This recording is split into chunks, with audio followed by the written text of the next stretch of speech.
Noong nakaraang linggo mga kapatid, sorpresang sinalakay at tagumpay na kinubkob ng mga Ukrainian ang Kursk region ng Russia.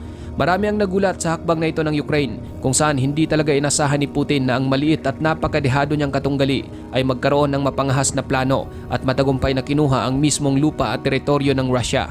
Malaking kahihiyan ito para kay Putin at upang ipakita sa buong mundo na kapag ang Russia ang kinanti, hindi pwedeng hindi ito maghihiganti. Agad itong nagpakawala ng katakot-takot na bilang ng mga drone at missile sa iba't ibang bahagi ng Ukraine.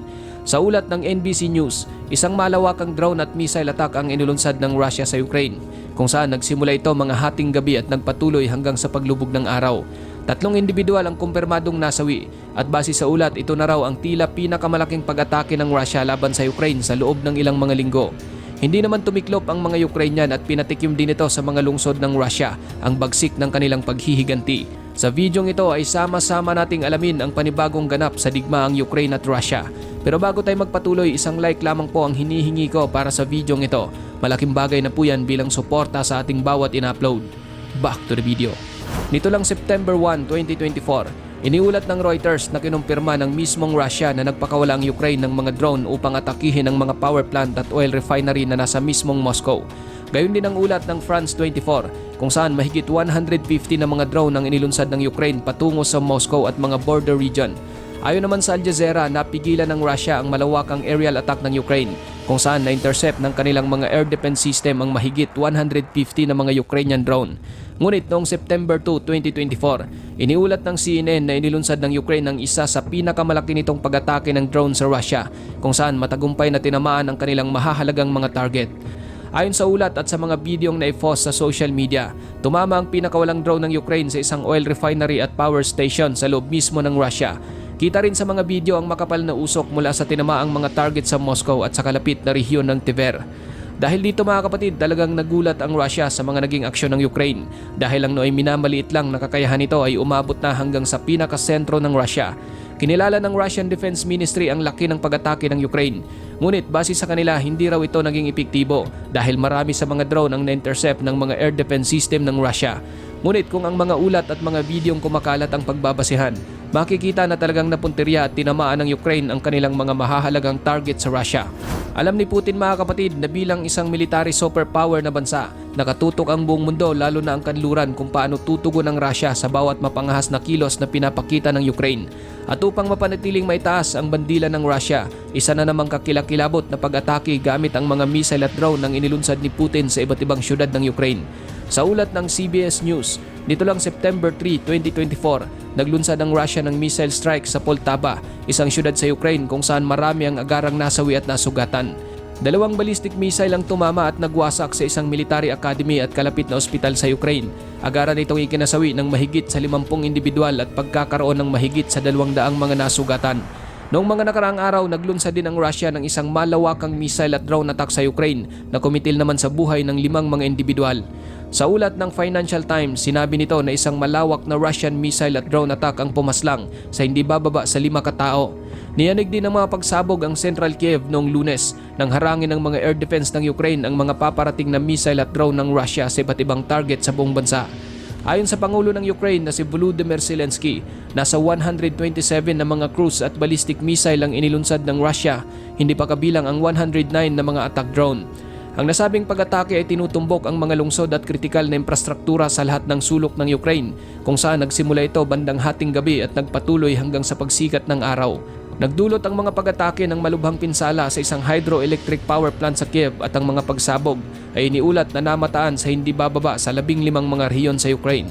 Bagaman paulit-ulit na pinatikim ni Putin ang bagsik ng kanyang mga pag-atake sa Ukraine, ngunit hindi pa rin natitinag ang mga Ukrainian. Patuloy pa rin itong dinedepensahan ang kanilang bansa at determinado pa rin sila na itaboy ang mga sundalong Ruso pabalik sa kanilang pinagmulan.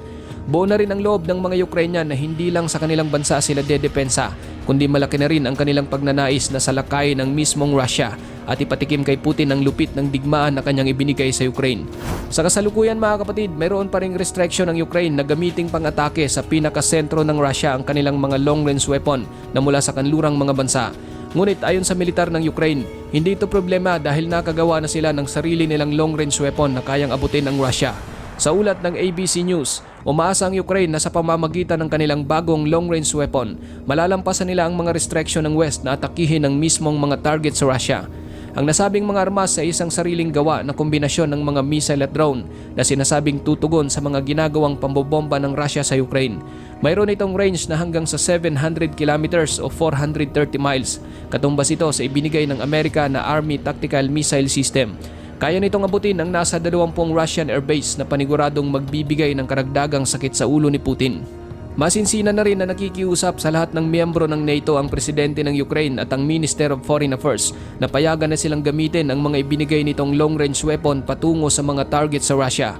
Sa ulat ng Financial Times, sinabi nito na talagang nakiusap na ang Ukraine sa UK, US at France na kung maaari payagan na silang gamitin ang mga ibinigay nitong armas gaya ng Storm Shadow, SCAP at Army Tactical Missile System laban sa hukbo ng Moscow sa loob ng Russia. Sinangayuna naman ng Poland ang pakiusap ng Ukraine kung saan nagbigay ito ng pahayag sa kanyang mga kapwa-miyembro sa NATO. Sa ulat ng The Guardian, pinahiwatig ng Foreign Minister ng Poland na habang ang Russia ay gumagamit ng isang long-range weapon laban sa Ukraine, dapat hayaan na rin daw ang Ukraine na lumaban sa Russia gamit ang anumang armas na mayroon sila gaya ng mga armas na kayang puminsala sa mismong teritoryo ng Russia.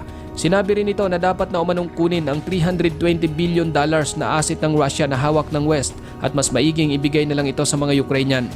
Nananawagan din ang Minister of Foreign Affairs ng Ukraine sa mga Western allies na kung maaari ay gamitin nila ang kanilang mga air defense capability para intercept ang mga missile at drone na dumadaan malapit sa kanilang airspace.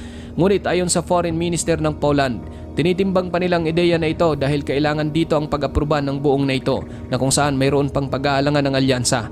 Gayunpaman, nangako ang White House National Security Communication Advisor na si John Kirby na ang Amerika ay patuloy na magbibigay sa Ukraine ng karagdagang military aid sa mga darating na linggo. Gigil na gigil si Putin mga kapatid na makuha ang buong Ukraine, patindi ng patindi ang mga armas at pag-atake na kanyang ginagawa sa iba't ibang parte ng bansa. Paulit-ulit itong gumagamit ng mababangis na missile upang paslangin at durugin ang target na infrastruktura ng mga sundalo at sibilyan.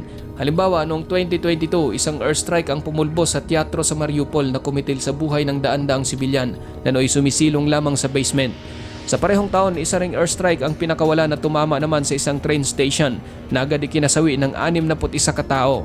Naging pangunahing target din nila maging ang mga apartment, pamilihan at mga shopping center. At ngayon, isa na namang syudad ang binigwasan ng mga missile na pumaslang ng mahigit sa 50 katao. Paulit-ulit man na pinaparanas ni Putin sa Ukraine ang ganito kasalimuot na mga aksyon.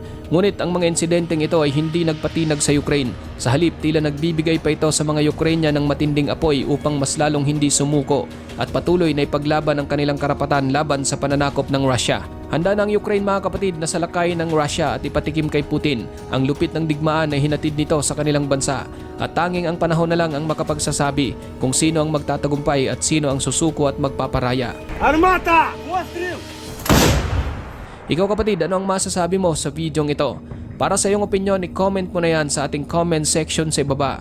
At kung nagustuhan mo naman ang videong ito, paiwan naman ako ng like at pasubscribe na rin sa ating munting channel.